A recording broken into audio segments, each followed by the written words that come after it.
I think the entire NBA community has pretty much forgotten about Anthony Davis, and kind of for decent reasoning. Like, he's been injured on and off really for the last 2 years.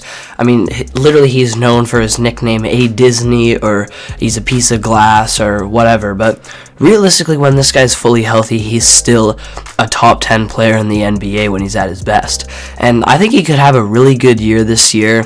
And the Lakers as a whole team are in a really weird spot. When we focus on Anthony Davis alone, I think if he stays fully healthy, he could have a really good year, and for multiple different reasons that I'm going to discuss in today's video. So let's get into the analysis. So as we know, last night were the first 2 games of the new NBA season, one of those being the Lakers versus the Warriors. And Anthony Davis ends up with a pretty Anthony Davis-like stat line, putting up 27 points in yesterday's game on 10 of 22 shooting from the field, with also grabbing 6 rebounds last night, having 4 steals, which was very impressive, and also 1 block. So the thing that really stood out the most to me watching Anthony Davis last night was how he was playing center every time he was on the floor, and he was playing big. And what I mean by that is most of the time he's playing in the post, he's using his size down low to his advantage, and defensively he's being the main defensive anchor. So really he's just playing center, and he's playing center like a traditional center. So a lot of the times AD can kind of get in his own head because he doesn't necessarily like playing center more than he does at more of a power forward position and stretching the floor a little bit more and playing a little bit more kind of like a guard. But when he does play that, it is the best for him. He's going to have the best results. When he plays big, he's going to dominate more than he ever will when he's playing a little bit more on the perimeter. And to be completely honest, I legitimately feel like a complete old head saying that, but it's so true. I mean, the guy is 6'10" and 253 pounds, and sometimes has like a mismatch, for example, against someone's 3 inches shorter than him and 50 pounds lighter than him, and simply doesn't take advantage of it, or doesn't get into that situation in the first place because of the role that he's playing in. And we've seen this especially in the last 2 years. Not only has he not stayed healthy, but when he has been healthy, he hasn't really been playing center that much for many different reasons. So I think the first one being that, like I already mentioned, he just simply enjoys and wants to play more of a perimeter role. Secondly, the game is changing to the point where guys that are 7 feet tall can shoot the 3, and I think it kind of gets in his head that he should be trying to do more of that and be less old school. And third, the Lakers are not helping at all, going out and getting guys that are old and washed that clog up the paint like Dwight Howard and DeAndre Jordan. And you guys know me if you watch my channel. I will back up LeBron James until the day that I die, but I think this might have to do with him wanting to bring those guys in. But of course, this year is different. AD is that #1 center for this team, and I don't really know if he has much of a choice anymore. He has to be that dominant, old school center most of the time, going down low and just dominating down low and using his size to his advantage, just like the New Orleans Pelicans version of AD did. And I think, the New Orleans Pelicans version of AD was just pretty much good at everything, but he needs to get back to dominating like he used to, especially down low in the paint, because that's where he's going to find the most success. And the stats have shown that in the past. Actually watching him play in one role versus the other have shown that in the past. And even just last night in the first game of the season, I was able to see a difference in his game, how he was simply more aggressive. He was just getting to the basket a lot more, getting easy buckets around the rim. He was dominating in the post a little bit more, whether he has a mismatch and he's actually bonding his way down towards the rim, or even if he's shooting a little fadeaway inside of the post. He's very talented. He's able to knock down that shot as well. And especially he just at the start of the game, he came out and set the tone and was able to dominate down low in the paint early and often. And he was also able to get out and transition a lot of the time. There were actually multiple times last night where AD was kind of playing in that guard role a little bit, bringing the ball up the floor, but even when he was in that role, he was still aggressive, getting to the paint, even like I said, running out in transition, getting easy baskets that way. And he was able to finish with 27 points because of that. And he did slow down in the second half anyway, but if he's able to stay aggressive and get mismatches. And also, last night's a bit of an outlier because you're playing against the Golden State Warriors, who are an incredible overall defensive team.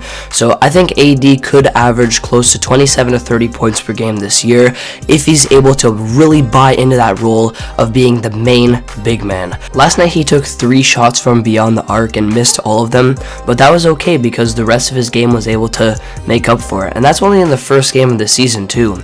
Even though he put up 27 points, you could say that later in that kind of second half of the game, he looked a little rusty and that the Warriors defense was getting to him a little bit. So I think there's a lot of promise for AD for the rest of the season if he's able to continue playing in this role on the offensive side of the floor. And we haven't even talked about his defensive game yet. Last year, AD did not look as good defensively as he used to, but we know that when he's fully healthy and at his best, he has the potential to be the very best defender in the NBA. And definitely at times, he showed flashes of that in yesterday's game. I mean, just playing down low, his presence, his active hands, not only his active hands came into play on the perimeter. There was that one play in the first quarter where he picked off a pass around half court and just got out in transition and got an easy bucket, which was extremely impressive. His length is able to do that. He's able to guard 1 through 5 despite being 6'10 and 250, and especially just down low, just being a pick and roll defender and being an amazing rim protector, contesting shots around the rim. That's the AD that I was used to seeing in the 2020 bubble with this Lakers team. Just simply being an extremely talented and hard-working defender, and arguably the best overall defender in the game. So I think if he continues to be aggressive and have that mentality to be an old school center a lot of the time on the offensive side of the floor, and just continues to play like a big man should, and also incorporating all of the other incredible talents that he has in his game, I think he should have a good season this year. Now, some of you have probably listened to the first 7 minutes of this video and think none of what I said mattered because AD is going to get injured again, and everything is conditional on that. The last 2 seasons, that's been the main problem and why he's been getting so much doubt and so much hate, is because he hasn't even played 41 games in both of those seasons. In the 2020 and 2021 season, he was only able to make 36 of the regular season games, which I think was exactly half that year because of the 72 game season. And then last year, same thing, 40 games out of the possible 82 he could have played in, and just multiple injuries, just not being able to stay in shape. But the truth of the matter is, a lot of these injuries are just bad luck that actually happen in game.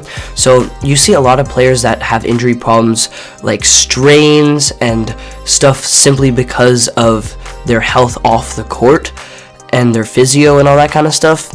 But a lot of AD's injuries actually happen on the court and are just kind of flukes. And unfortunately, a lot of those do happen when he is playing the center position because it's so physical down there. But at the same time, I think the Lakers should, I don't know if they necessarily will do this. If they do, I think AD will stay healthy, but I think they should explore the possibility of load management with him. Instead, if they think he's gonna have a fully healthy season, he should be playing around 65 to 70 regular season games instead of 82. Maybe a little bit of load management, maybe lessening his minutes that he's playing per game. And I know this seems like a difficult thing to do when it's a Lakers team that realistically this year is probably going to be competing just to get into those play-in spots this year. We've seen teams in the past do load management when they're pretty much guaranteed to get one of the top 4 spots in the conference. But when we look at this Lakers team, I mean, realistically, LeBron James and Anthony Davis are the only thing that they have and the only hope they have. If you take the 2 best players off of every single team in the NBA, I would not be surprised one bit to see the Lakers dead last. I mean, they have horrible depth. Their overall defensive team without AD is just plain awful in my opinion. Their 3-point shooting is not good enough, and this team led by Russell Westbrook just would not work out with how many turnovers he has, his inability to shoot as well, and I mean, overall, it would just not be good. Like, they just don't have the depth, and that's why even when they have a very good duo, despite being a little bit older in LeBron and AD, that's why they weren't able to make the playoffs last year, along with some injury issues.